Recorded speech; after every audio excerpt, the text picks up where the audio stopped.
It's an exciting day in the garden. We have flowers, not quite flowers, buds on our tomatoes. See it?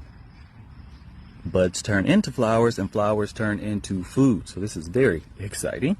These are 42-day cherry tomatoes, which is why I picked this variety, because it's mature and producing in 42 days or so, which is pretty incredible for anything in the garden to be ready in 42 days.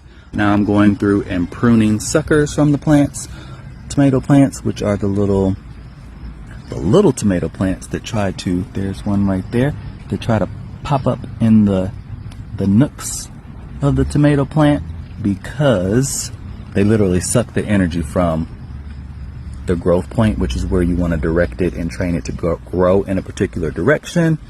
Pruning it increases productivity, so pulling those suckers is very, very important so your plants don't just get out of control, huge and bushy and uncontrollable in terms of how much space they're taking up.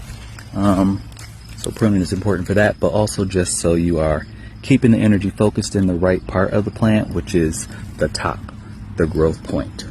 Here it's clear on this one. This is where the new growth is coming from. This is where new flowers will be producing from. It's going to keep coming up out of that center. So as this plant gets bigger, we're taking off the lowest leaves. We don't need these guys, because they're going to try to put out suckers.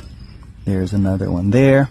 Also, once there's so many leaves on top, you don't need the leaves at the bottom, because the ones at top, they're going to be able to do enough of the work of photosynthesizing and keeping that plant producing.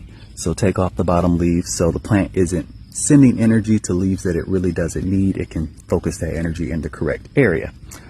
Also, keeping the leaves off the ground is important, especially at this stage when they're still so short.